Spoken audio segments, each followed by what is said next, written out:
Hi, I'm Veti, or V, and I'm a freelance video editor.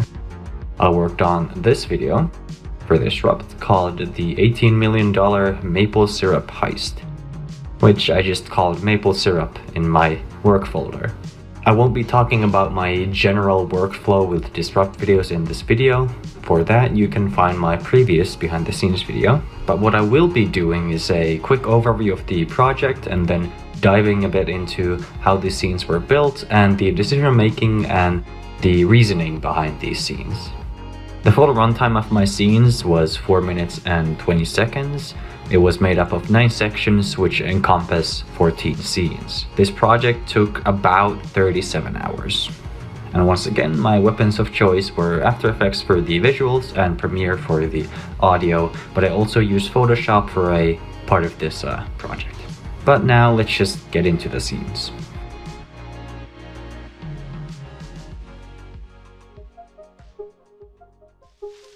Only 3 of 13 species of maple trees contain the right sugar content to produce high-quality maple syrup. The weather conditions have to be just right for the sap to be collected. Ideal conditions call for frequent dramatic changes in temperature, with nights reaching below freezing while the days are warmer.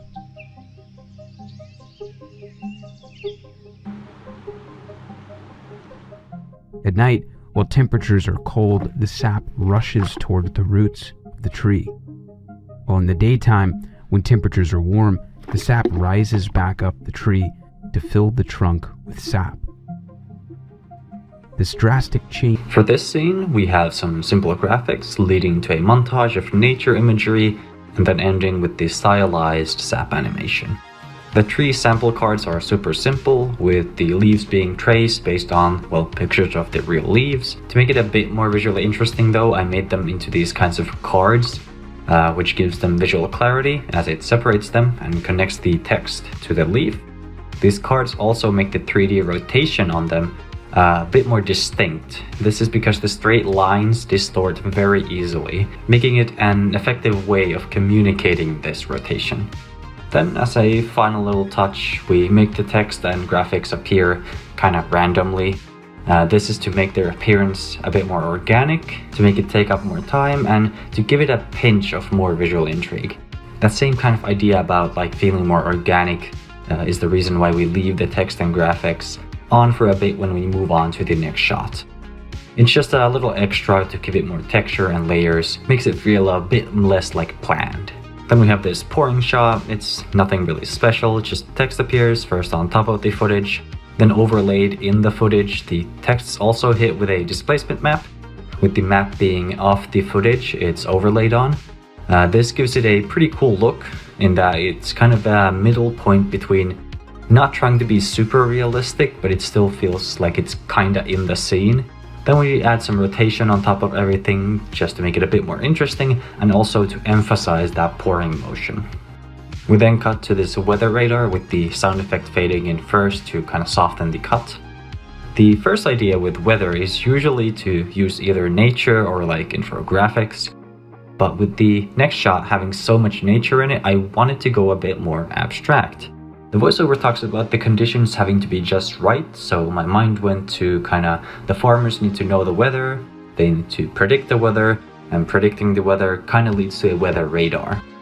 And I don't think we need to fully make it like really obvious by adding like temperatures or spelling it out, etc. Just really wanted to keep it pretty abstract. Then come the nature visuals, which lean on the voiceover and work as a way to kind of build up that nature vibe, trying to emphasize the unique conditions the trees need and also the nature's role in sap production. It's also kind of building a bit on that tension that the voiceover and music is doing with those fast cuts. And then we have the sap animation. For this, I wanted something that differed from the style of the graphics before it. I wanted something less minimalistic. Initially, the style I was kind of looking for was something similar to a textbook diagram, but I ended up going with a botanical illustration. Well, I can't find the exact image, I can tell you the way I found it, and it was by scrolling through Wikimedia. using searches like botanical illustration tree or maple botanical drawing, etc. Wikimedia can be a bit of a hit or miss with images, but I found it that's pretty useful for historical stuff like maps or pictures like this. I do have to admit that the tree in the video is not actually a maple tree. I know, how scandalous, but I ended up not finding a maple tree I liked, so I went with this illustration that worked well for my purpose. The animation itself is pretty simple, with the sap being just matted onto a solid in the shape of the tree and being moved up or down in line with the voiceover. The sap itself is a close-up video of beer with a wave warp added to give it a bit of extra movement. The sound effects heavily add to that movement, giving the sap much needed weight, and making it feel like it's a liquid rising and falling and not just being moved up or down. The rest of the look uses a beige color layer on the bottom, and that's then slapped with a paper texture overlay from a stock site, which I think in this case was from Storyblocks. In general, you can find overlays like this pretty much everywhere for free on the internet.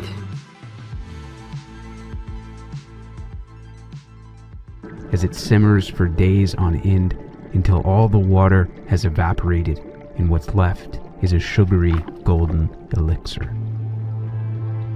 This process is both labor-intensive and seasonal. It takes time, energy, and resources to make maple syrup at scale. Not to mention, there is really only one place in the world where conditions are just right to make the highest quality maple syrup on the planet.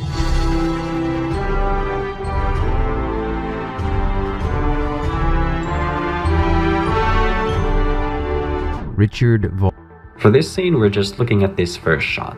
On my first watch through of the voiceover, I initially had this idea of this text rising from this delicious golden liquid to really sell that visual the voiceover is giving with its heavy weight on the description. Execution-wise, it's once again pretty simple. We have the base footage of the beer on which we animate the text rising up. We copy the text layer and set one of them to overlay and fade the normal layer on top of it slowly. This is because just a basic opacity fade doesn't really sell that feeling of it rising from the liquid. If something were to rise from that liquid, it would first appear pretty heavily obscured and colored by its surroundings, and become clearer only once it got closer to the surface. For the part before the text, the voiceover is talking about the syrup being boiled, so we have this video of water boiling, and then we just give it a basic fade out and use that as a displacement map on top of the syrup. It's a super simple and easy way to make it seem like it's boiling. Than he was about the money itself. Why do this? Why not do it? Jackie Brown is searching for her youth in Kaiser Soze, is determined to convince the world that he doesn't really exist. The greatest trick the devil ever pulled was convincing the world he didn't exist.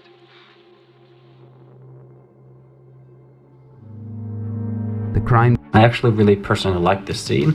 It's just a 3D camera pulling out with these bits and ideas placed around it in 3D space. He creates this not subtle visual of trying to figure out why someone would do some kind of crime with these possible explanations in the beginning and just turning into just why in the end of the red line. Paired with the music, it's a bit somber. It's just a pretty cool visual, nothing really too deep into it. There is one kind of a secret here. At the second point of the line, there's this paper and skull and some text you can't really make out. That was supposed to be a fake book called The Mind of a Criminal, which I made this cover for. FPAQ has received criticism from farmers in Quebec and has been given a number of nicknames that illustrate how some feel about the FPAQ practices. Among these names are Maple Syrup Mafia and Maple Syrup Cartel. Many comparisons have been drawn between OPEC and the FPAQ, and there are a number of similarities. Both maintain a strategic reserve to control supply, monitor the marketing practices of each supplier, and control the prices of each commodity. For syrup farmers and for this scene, we have some text highlighting. the Maple Mafia themselves, and some simple graphics. The first shot is just a PDF of the news article and some masks, so we'll just kind of push past it. Now these are probably my favorite part of the project, and those are the Maple Mafia pictures. These are screenshots from the Godfather movies, which I have then edited in Photoshop and imported into After Effects. The technique isn't really anything to go over, but I do want to note that once again, I'm not aiming for a perfect result. The point is to, above all, just be kind of funny, but with enough effort to make it still look cool. We first tease the reveal of the names with this image that's a bit less recognizable, and then jump into the classic picture. These images were also used as part of the outro for the video that I also did, and I really like these. I think they have this kind of really cool feeling, not being too serious, kind of still looking cool. I really like them. After the Mafia, we then jump into talking about OPEC, and we can just quickly introduce them with a map and name. We don't really have to give more information to the viewer. And after that, we come to the comparisons, each accompanied with a simple graphic that gives a loose, kind of more abstract, simplified visual of the voiceover. These and other similar graphics I usually make in After Effects. There are some leftover assets, like the barrels here, from when I used to make them separately in Photoshop or Illustrator. But generally, I make these kinds of shots by drawing them in After Effects using shape layers. Their style is once again this kind of simple minimalist style, which uses details very sparingly and favors harsh line work. Some are drawn purely by me, like this one, but most of them use some sort of base image or images that I trace over or take heavy reference from. This is especially helpful with very detailed shapes or angles or subjects that I just find very difficult. The animation in these shots is once again pretty simple, just some slight movement that I think looks pretty classy, just gives some depth to those visuals. I do have a tip I can give here though. These rotating eyes can be made pretty easily and can give a pretty cool visual when you want to have stuff rotate around a subject, or maybe animate like a planet and a moon or something like that. So first you get your items and you make them into 3D layers. Then you make a 3D null object. This null is the center point of the rotating items. So then you just place the items around the null. The easiest way to probably do this is with the top view, which you can do by selecting the top camera, or if you want to still have the camera's view, you can just select two views and pick the top camera to the other one if it doesn't have that automatically. If you then want the items in a perfect circle, you can do that by using exact measurements or draw a circle to use as a guide, but in this case I placed them in a rough circle that looked good for the camera. And then you just simply parent the items to the null and animate the rotation on the null, which makes them rotate around like this. You can also do this by setting the anchor point on each of those items to the center and then rotating the items.